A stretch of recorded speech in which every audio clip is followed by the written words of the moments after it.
Hi, I'm Lo, host of the Milk Making Minutes. Today we hear a story that highlights the fact that every baby's different, every pregnancy is different, and every postpartum and breastfeeding experience is therefore going to be different. You'll hear Erinn tell a story of 4 different babies, 4 different breastfeeding experiences, 4 different postpartum experiences.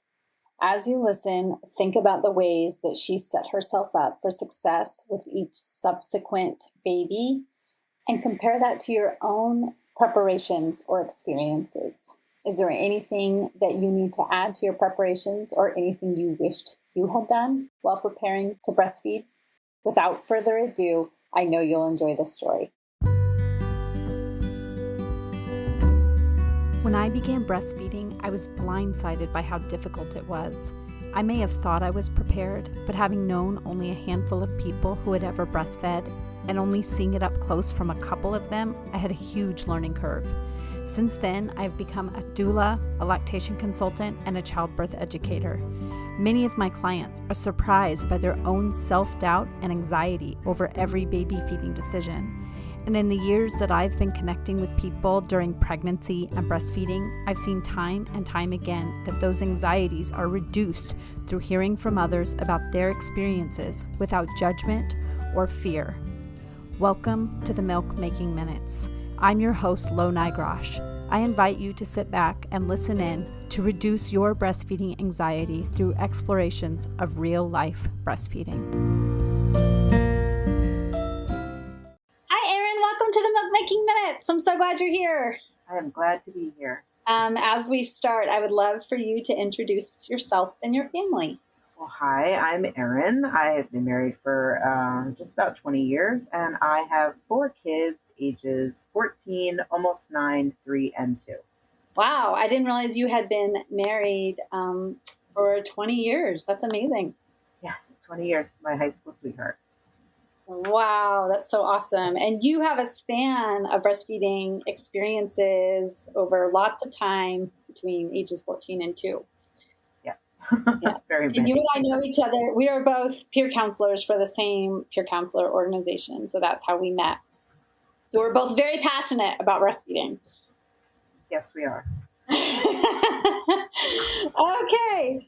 So as we get started, I would love to bring you back to before you were having your own children.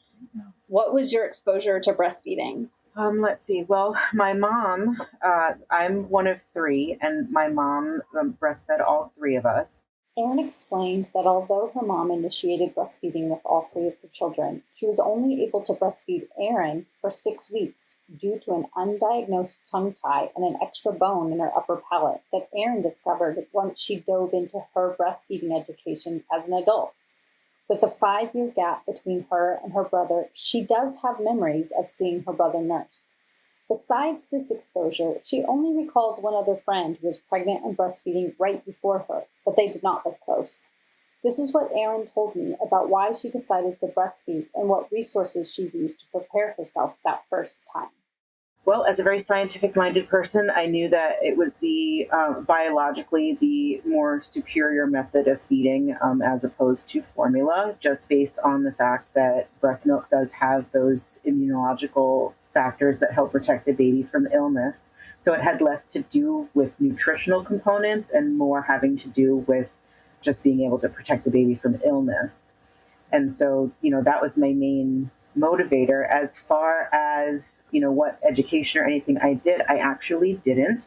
My first child was a preemie. She was born at 33 weeks gestation because I had severe preeclampsia.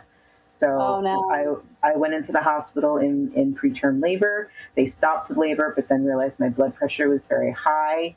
I ended up being admitted into the hospital, staying in the hospital, and then I ultimately ended up induced at 33 weeks because it became a question of our lives at that point. Yeah. Okay, so were you planning on doing any breastfeeding education and it just hadn't come up yet? You still thought you had time, or it wasn't even planned? Yes, I thought I had time. I was going to take a class at the hospital, and they wanted you to wait until your third trimester, and I just didn't have enough of the third trimester. Yeah. Okay.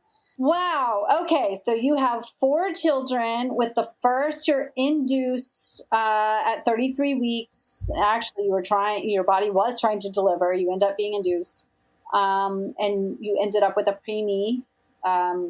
What was your breastfeeding experience like with that first baby? Well, and this, you have to remember, she's 14. So this is 14 years ago. Things have definitely changed in the last 14 years. So that's a good thing.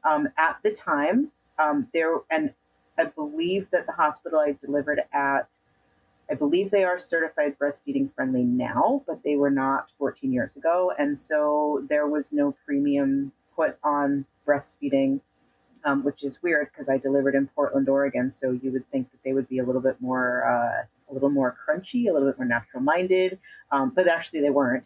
And so I actually did not express any milk until 24 hours after she was born. And wow. Yeah, a full 24 hours went by. No pump, no hand expression, no latching, nothing. She was taken straight to the NICU and immediately intubated. And I was just in recovery. My blood pressure was still high until I was on meds, and then it took an additional 4 days to come down. But in the meantime, nobody mentioned anything about milk expression to me until I said I would like to breastfeed my baby. Like, how do we do that with her in the NICU? And they were like, oh, we can bring you a pump. And so they brought me, a hospital grade pump, and they gave me this little like prepackaged accessories that went with the hospital grade pump. And then they were just like, here you go. And I had to figure out how to put it together and figure out how to make it work. And so, nobody even showed you how to use it. Nobody showed me how to put it together. Nothing. They just gave me this box of the flanges and the tubing and all of that. And they were like, go ahead and pump. And I was like, all right. So my husband actually put it together for me. And then I just started pumping. And I mean, I was getting, literal drops, like not even really anything. Like I was expecting it to be, 3 ounces in each bottle, and, literal drops were coming out. And so I was bringing those to the NICU and dropping them off. And if it hadn't have been for one nurse in the NICU that was an absolute cheerleader over every single drop that I brought to the NICU, I probably would have stopped. But because she was so excited for me and she was like, yay, this is great. This is wonderful. This is the best for your baby. Keep going. You're doing amazing. Like every single drop I brought in. And then as the quantities increased, she was just like, yeah, you're doing it. Keep going. You've got this. And that's what kept me going with it. And so as it turns out, I responded very, very well to the pump. And so I exclusively pumped for the first 5 weeks of her life. She was in the NICU for 2 weeks, and I exclusively pumped for the first 5.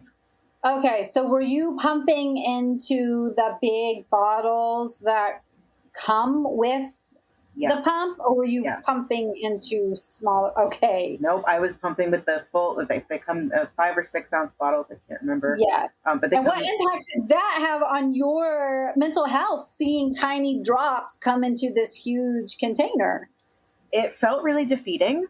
The good part about it is that when I went into the NICU, she had this little like syringe thing, but it was attached to this little tiny like tube, and so she put the tube like into the bottle, and she could get absolutely every drop out of there. So it wasn't even like she was trying to pour it into like a larger bottle, and there was still like some in there. She managed to get she vacuumed every little bit of colostrum and milk out of those bottles.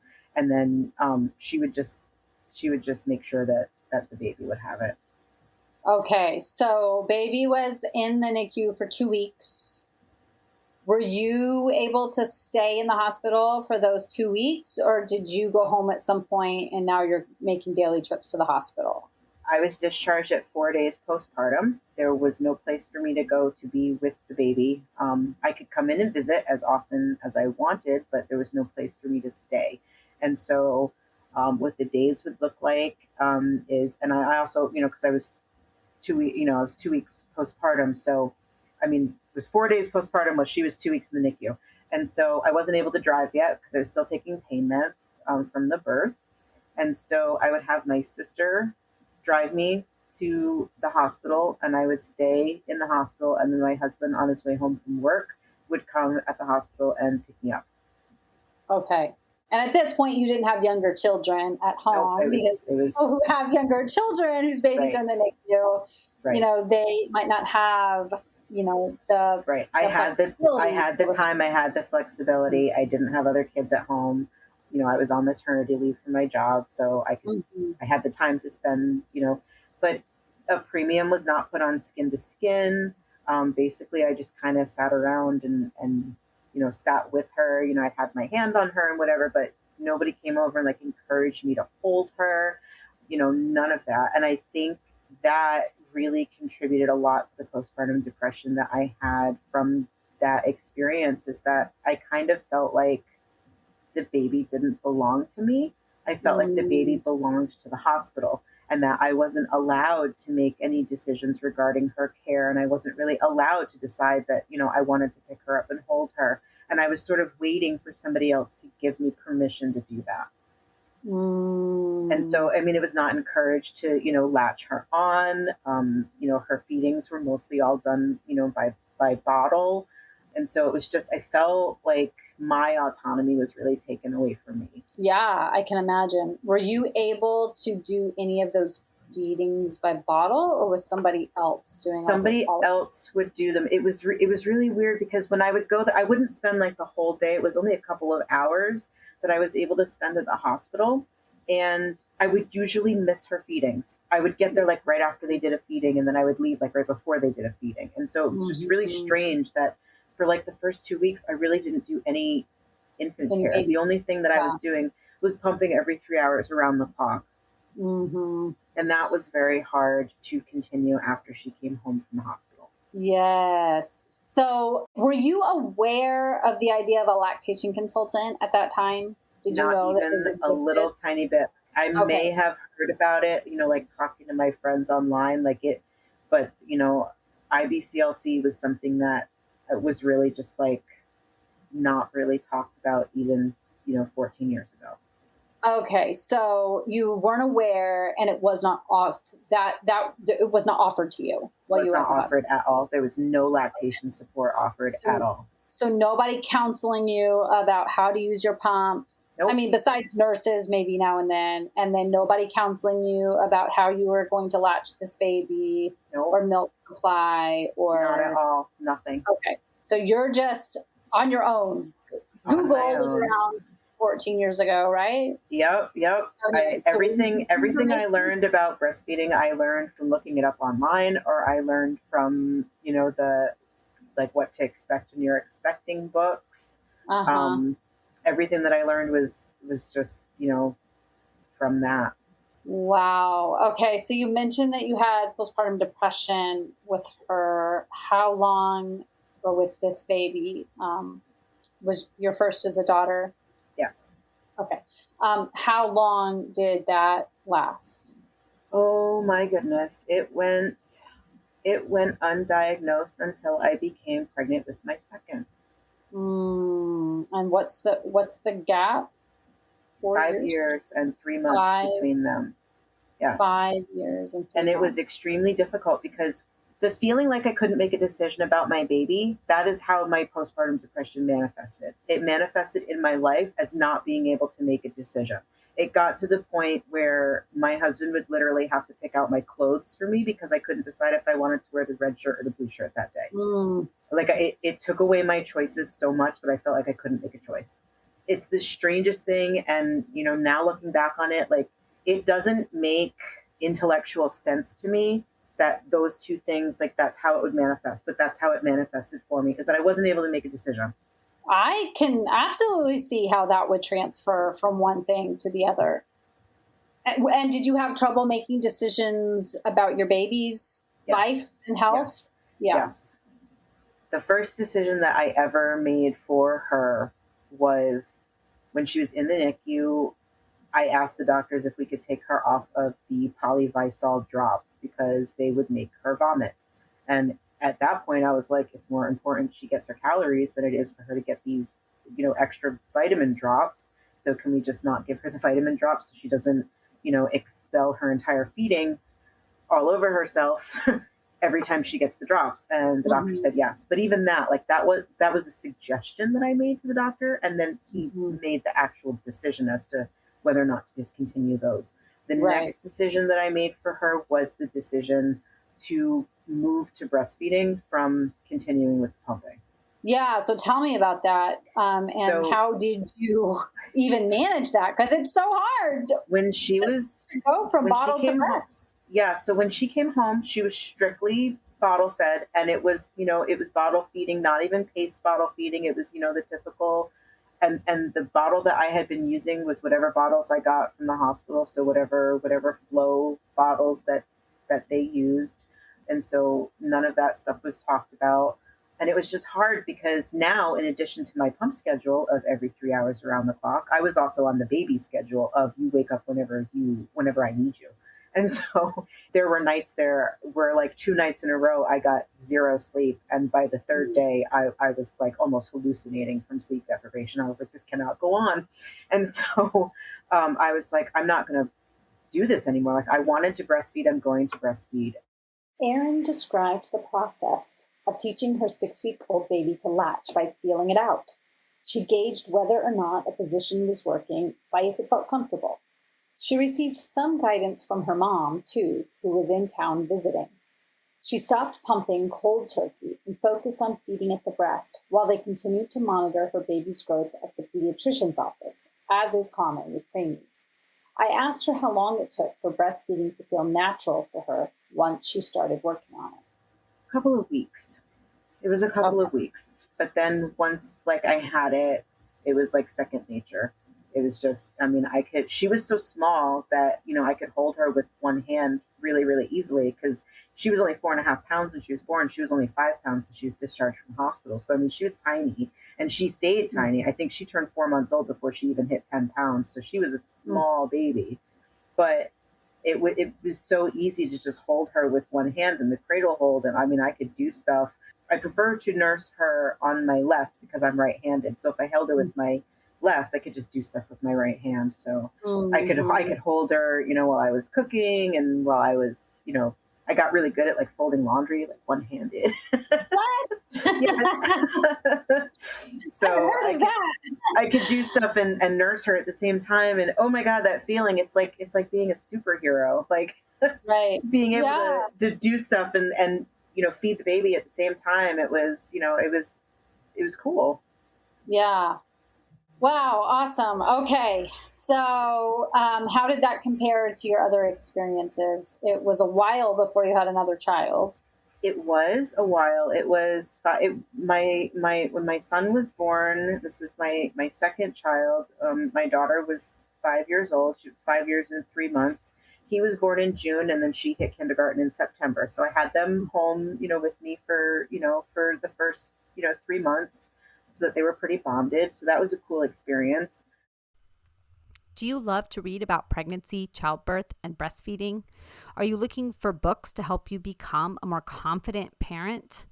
Or perhaps books to help you understand what went wrong with your breastfeeding journey or to do better next time with breastfeeding? Or do your kids have questions about breastfeeding or pregnancy, but you don't really know how to answer them? Would you prefer to have a curated list on these topics? Go to the link in the show notes to my new affiliated bookshop. Every purchase you make benefits the Milk Making Minutes. But better than that, these books are vetted. I've read them all, and I feel very confident recommending them to you. I'll be adding to them continuously, so go to that link when you want to purchase a book. It will help the show, and you can feel confident it will be a purchase you will enjoy. Erinn was induced due to low amniotic fluids at 40 weeks and 6 days, laboring for 18 hours and consenting to a C-section, where she had an amazing experience of being able to do immediate skin-to-skin and breastfeed. By this time, they had moved and were at a different hospital. So much of what happens in the immediate postpartum time is dictated by hospital policy, and Erinn's description of this time being protected even after her surgery is a good reminder to ask your provider what this will look like if you need to give birth via C-section. They put him on me, and he is the one that did the breast crawl. And if you've never seen that in person, Google it and look up the video, because it is amazing to watch and it is amazing to experience. So he, even though he was a C-section baby, and even though he had meconium present at birth, he was perfectly fine. And they put him on me, and he breast crawled, and he latched on himself, and that is where he stayed basically for the next 4 years and 3 months of his life. Okay. Did he do that breast crawl while you were still on the operating table Yep. I was still being stitched up. They just put him right on my chest, and he just breast crawled and attached. And when I was being wheeled out of the operating room, he was nursing. Did the hospital that you delivered in that time, did they offer any lactation support? Only if you wanted it. Okay. If you wanted to see their lactation consultant, then they brought one in. Okay. But you didn't ask for it because he was doing fine. Okay. Nope, he was doing fine. Okay. And you breastfed him for over 4 years. Over 4 years. 4 years and 3 months. Okay. And what was the end like with him? Was it hard for him to end, or was it a gradual ending? It was a very gradual ending. I mean, our weaning process probably went from about 18 months to those 4 years. It was a very slow, very gradual weaning process where towards the end, he was really only nursing to get to sleep. And it was, he would nurse for less than 5 minutes, and then he would fall asleep. So whether or not there was actually any milk, actually there probably was. He definitely wasn't getting a lot. I mean, and he had been eating solids since, 8 months old. So it was definitely not, exclusive breastfeeding by any means. So you say he was your easiest, but you have 2 more experiences, which means those didn't go as well, which can be a little bit surprising when you have I know. great experience and you think, okay, I've got this. I know how to do this. And then you get thrown off guard when you have a difficult experience. So what happened with your others? Breastfeeding experiences are the same. You can have, every pregnancy is different. Every birth experience for that pregnancy is different. And then every breastfeeding experience for that baby is different. Because it's just different. They're different people. They are just different people. Right. They have different anatomy, different personalities, different, right. So, yeah. So my third, I went into labor naturally, 39 weeks and 4 days. But ultimately, when I got to the hospital, I elected to have a C-section because I was scared of rupturing. And he latched, right when he was supposed to. And, I gave birth at a baby-friendly hospital. A lactation consultant came in, and talked to me, right away. And I was actually talking to her, and I actually switched sides mid-conversation without even looking at what I was doing. And she was like, "Oh, you got this." I was like, "Yeah." I was like, I've got some experience. And after we went home, I started getting shooting pains on one side. And this pain went from like under my arm, like all the way to my nipple. And it was one of the most painful things I have ever experienced in my life, just these shooting pains. So, of course I looked, and there wasn't anything there. I was looking for like a thrush yeast infection, and there wasn't anything there. There was no damage. There was no trauma. It was just pain. Then I noticed that when I started getting those shooting pains, that my entire nipple would turn white. And so then I was like, oh, that's a vasospasm. And so I was like, why am I getting vasospasms? Because those would just happen.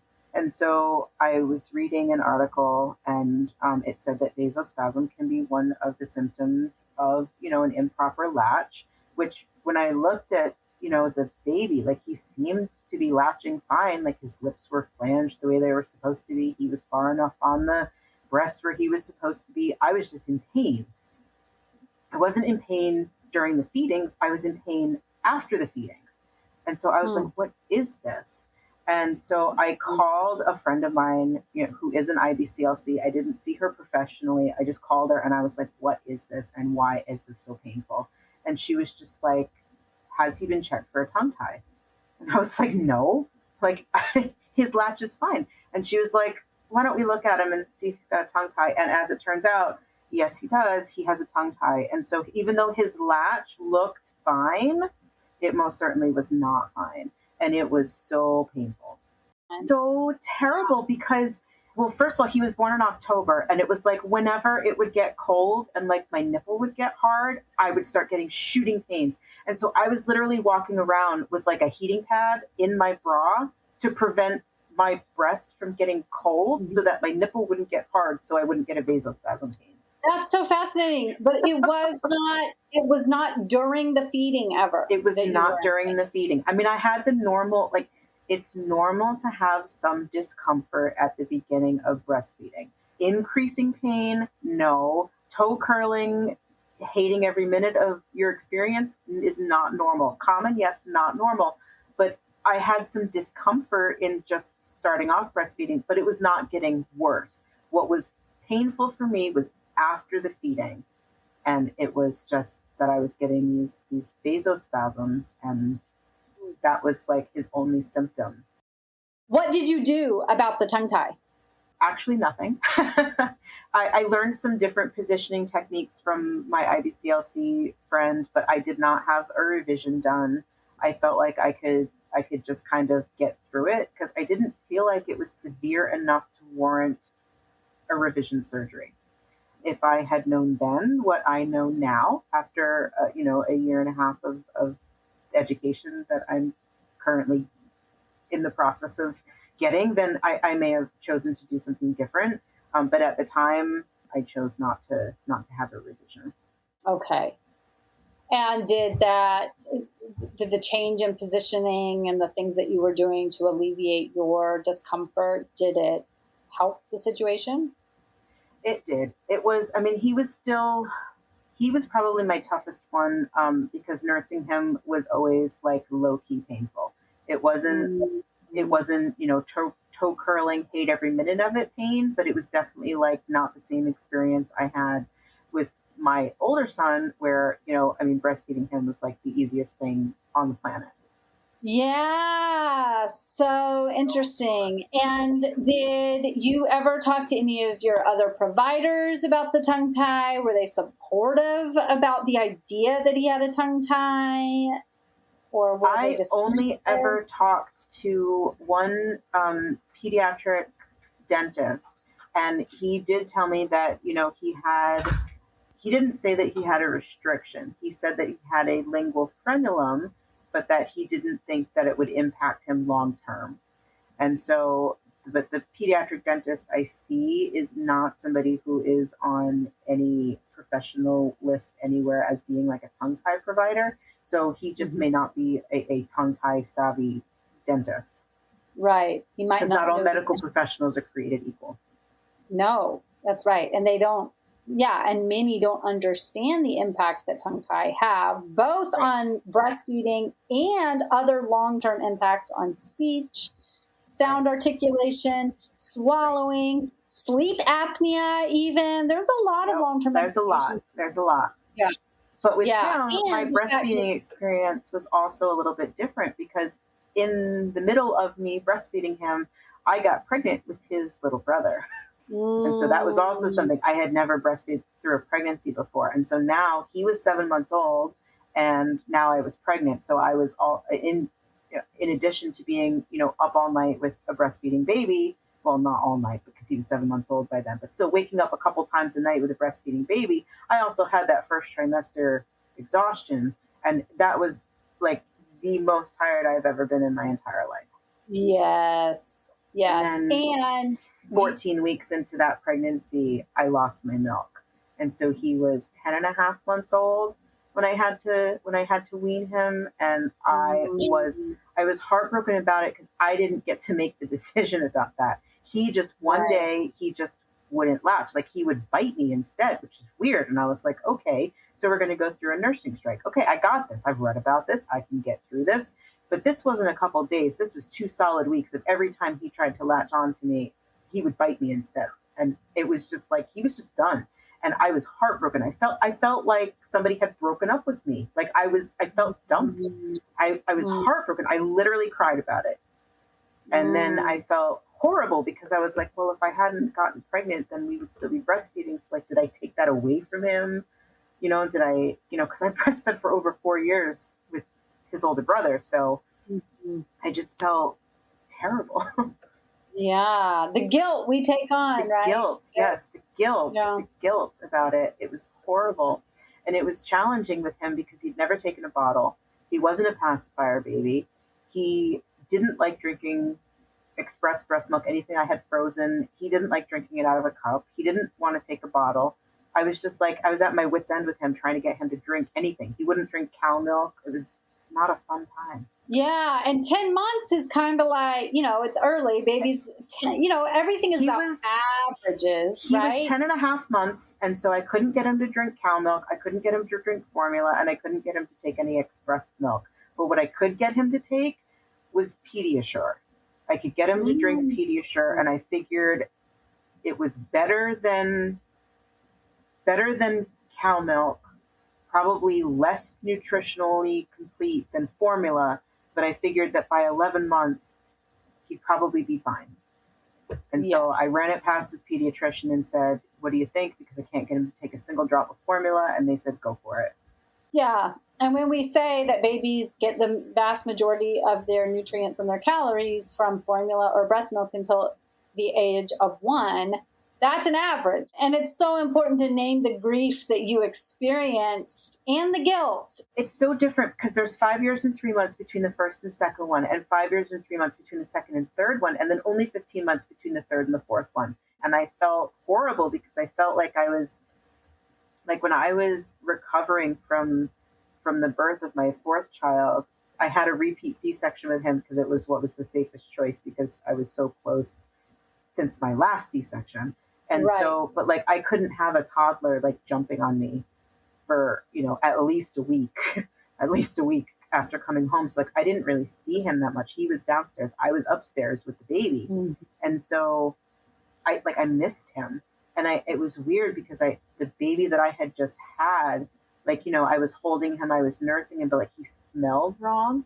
It was like my body wanted the 15-month-old. He was my baby. I wanted that baby. Like my body wanted that baby. My body didn't want this new baby. And so it was just a really strange mix of emotions where like I knew I had this new baby and I had to take care of him. But I felt like we didn't bond for a while. Like I didn't feel bonded to him for a while because I felt like my body just wanted the other baby. And it's a really strange feeling. And it's something that is definitely, I don't really hear very many people talk about it, that, I mean, he even just like smelling the top of his head, he smelled wrong to me. But like if I held my other baby and smelled the top of his head, like he smelled right. Like that was my baby. So it was really strange. It was a really strange experience to go through. And it very much contributed to the postpartum anxiety that I had with my fourth child, because I felt all out of sorts. My entire world was wrong. Like everything I was feeling, it was just wrong. Yeah. Erinn, was this a planned pregnancy? No, it was not. Okay. No, it was, he was unplanned. And so, so all the different emotions of, having an unplanned, baby. And I mean, I love every single one of my children, but there was a moment there where I thought to myself, choice options are available. Do I want to have another baby this close to the last baby? And ultimately I did, make the choice to continue the pregnancy and have the baby. But that moment of doubt was there. And it's hard. I mean, it's hard to think about, and people are going to say to me, oh, if your son ever hears this someday, but people have thoughts and feelings. And just because you have a thought or a feeling doesn't mean you're going to act on it. But you're allowed. You're allowed to think those things. You're allowed to have doubts. You're allowed to weigh your options. You are allowed to consider if something is the right choice for you. I would get intense fears about the structural stability of the building that I was in. And I learned later it's actually a form of agoraphobia. but you actually like worry about the structural stability of the building. Like you actually literally feared that the building is going to collapse. And at the time, I mean, I was in, the house that I'm in now, but it was a brand new built house, and brand new built houses flex a little as they're settling. But it just like contributed to my anxiety. Every creak of the floor, every nail pop, every time this house would settle, and like, there would be like little like micro, cracks in the foundation of my basement. Like it would just set me off. And I would have an anxiety attack, like a full on panic, heart pounding, sweating, can't think right, just like want to run, got to get out of this building because it's going to collapse. But like I knew rationally that was not going to happen, but I could not stop my body from reacting like that. And were you able to express these feelings to anybody, or were you keeping them inside? No, I told my husband about what I was feeling. I would tell him, I'm like, if the kids were like jumping up and down and I could feel like the floor move, I would be like, it's happening. I was like, my heart rate is going up. I'm gonna have a panic attack. And he would, try to get the kids to stop jumping on the floor, to stop making the floor shake. And then he would, I had some methods, some like, deep breathing methods to calm myself down. But ultimately it was medication that was for me. Okay. That, I take a low dose of Zoloft every day. Okay. I called my OB. I was 2.5, 3 weeks postpartum. I could not wait until the 6-week postpartum visit. I don't think that 6-week postpartum visit should be the standard. I think that 2-week should be the standard. 2-week, 4-week, 6-week. That's a different conversation. But I called 2.5 weeks in. I called them. I said, I have unmanageable anxiety. I'm panicking. I need help. And so they had me come in. I actually interestingly, I saw their midwife / IBCLC. Oh, good. For the practice. And so I was like, I answered the little, the Edinburgh screening that they give you for postpartum depression, and anxiety, and I filled it out, and I was as truthful as I could be. And she took one look at it, and she was like, "What are we going to do about your postpartum anxiety?" And I said, I want meds because I need help, which was different than the experience I had with my first child. Because when I had my first child, I was unable to verbalize the words, "I need help." Mm-hmm. I could not ask for help with her. But with my last child, I mean, I hit Facebook first. I was like, has anybody ever had anxiety? Like, can you PM me? Tell me what meds you're on. What are you experiencing? Because like, I need help. Like I put on a full out like call to all of Facebook and was like, I need help. Somebody tell me your experience because I need help. And there must have been 20 people on my Facebook. I mean, and you know how Facebook is, where it doesn't necessarily show your posts to like everybody, but I had messages of support like pouring in. People that I haven't talked to since elementary school messaged me and was like, yes, I take meds for anxiety. This is what I'm on. This is what it feels like. This is my experience. Please go get help if you need it. The outpouring of mental health support from my peers was amazing. Right.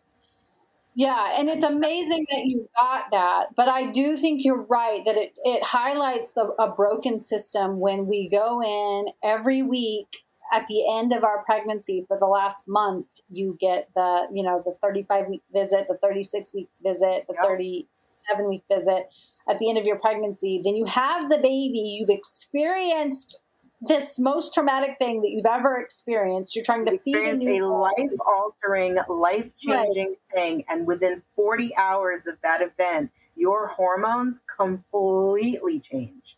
Right, yeah, and then you're sent home and said, okay, we'll see you in 6 weeks. Have a nice day. See you in 6 weeks. I know. Yeah. And we expect, and you by that point knew to call at the 2-week mark or 2.5-week mark and say, I need help. But I knew something wasn't right. It just so many people don't. Yeah, I just knew. I mean, I had not had that experience, and I was scared because I was going through the motions of baby care. Like I was, breastfeeding him, I was changing him, I was burping him, I was holding him. Like I was doing all the things, but I didn't feel that connection. I didn't feel like I was developing a bond with him. Mm-hmm. And so that was scary to me, Mm-hmm. because it felt kind of like with my first child, where I wasn't really bonding with her. I mean, 'cause she was in the NICU. There was no bonding happening. Mm-hmm. So it just felt Yeah. familiar, and it just didn't feel right. Yeah. And was breastfeeding going okay with him? I mean, he was Breastfeeding was transferring going milk. okay. His latch needed some work in the beginning. And because I didn't feel like I was bonding well with him, there were definitely some nights there where I looked at my husband and I said, I'm not doing this. Like, I can't, I'm not doing this. Like, this is horrible. This is painful. This is horrible. I want to quit. Like, I literally told him I want to quit. And he was the one Mm. that said, I know you. I know that breastfeeding is important to you. I know that if you quit now, you're going to regret it. So I am going to encourage you to stick with it. I will do everything I can to help you with it. I know that basically he told me don't quit on your worst day, Mm. which is Mm-hmm. something that, I have gone on to tell other people.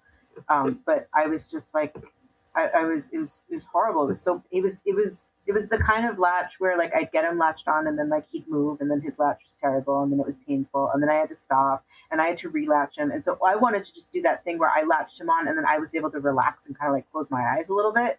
But I had to be like so mentally on to readjust and make sure that he was transferring well and make sure that he was in the right place, that he wasn't going to hurt me. I mean, there were days when I knew he had a completely crappy latch and I knew that within 6 hours I was going to be in pain, but I was just like too tired. So I'd lay down and I'd like close my eyes and I would just let him have, a bad latch. And then I would pay for it in pain, a couple hours later. Mm. But I just had to be like so And mentally on changing his latch and putting him back on, taking him off, putting him back on. And I mean, and that's exhausting. absolutely. And how long did that go on? Oh, not long. He had it within 2 weeks. Okay. But Is that the sometimes, same 2 weeks that you were experiencing all the yes, anxiety? yes. Okay. And so, I mean, and it's just those first couple of weeks are hard because your sense of time is off. One night of a baby being up all night lasts a whole year. And so at 2 o'clock in the morning, when you're like exhausted and, you're recovering from childbirth or a C-section and your body is just wrecked, Mm-hmm. it just feels like that night lasts for so long. And it can just be really easy to mentally go to really dark places. It can just be really easy to say, I quit. I'm not doing this. It's not worth it. Because it's those nights last for so long. Those firsts in that first, I'd say the first month Mm-hmm. of having a new baby, those nights just last for so long. But then all of a Mm-hmm. sudden, I mean, he's 2.5 now. So all of a Mm-hmm. sudden, I mean, it feels like it lasts for so long when it's happening, and then it's just over. Yeah. And I know for me, I used to just, I would be so happy when the sun was out, like the sun was finally up and it felt like, okay, the world is awake. I'm Yes, supposed to be awake. But then once night started to approach, I'd be feeling this sense of impending doom. yes, and it's so um, isolating too. I yeah. was lucky when I had him.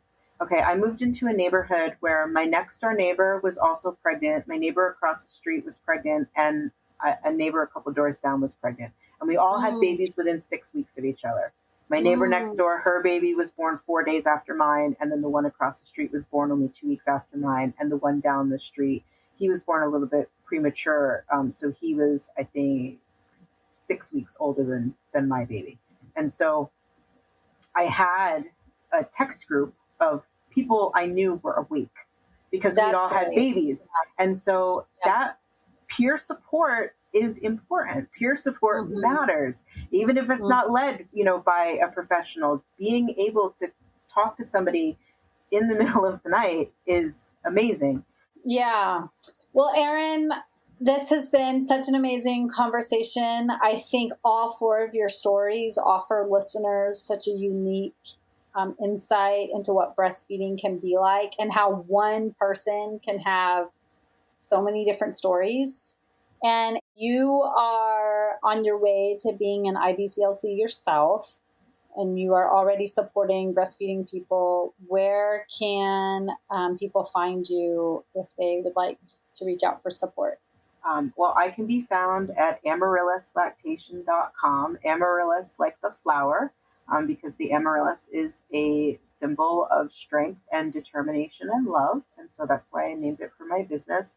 I am on my way to becoming an IBCLC. And it's funny because if I look back at my Facebook memories, I've been supporting breastfeeding as the biological and cultural norm for about 10 years. And so it is amazing to see how long it took me to actually get to this profession that I've been so passionate about for such a long time.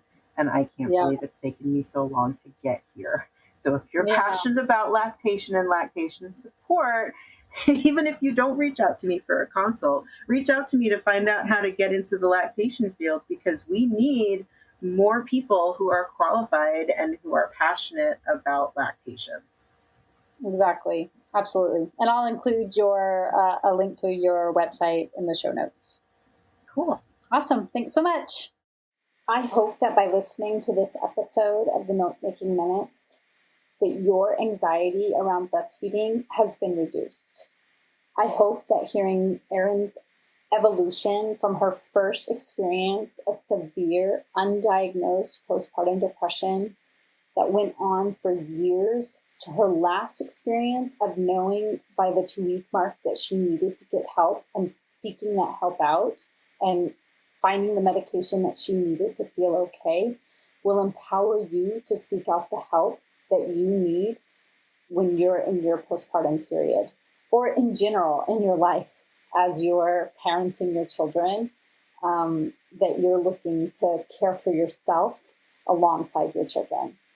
One way that I would like to provide some extra support for you is for you to join the Milk Making Minutes community group on Facebook. It's a growing group of loving and supportive people who have been in your shoes, who have breastfed or attempted to breastfeed their children, and who have either done that successfully or have been okay with making different decisions because that's what they needed to do to protect their own mental health. So that group is always linked in the show notes. I urge you to click on that link, request to join. I'll approve you. I'm the main cheerleader there in that group. And I encourage you to come on in and be a part of that community. You can ask questions there. You can get suggestions about breastfeeding questions that you have.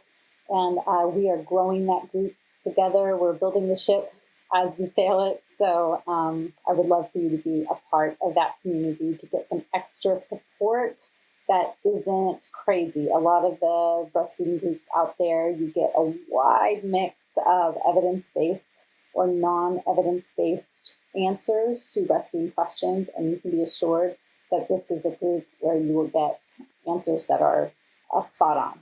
So click on that link in the show notes for some extra support.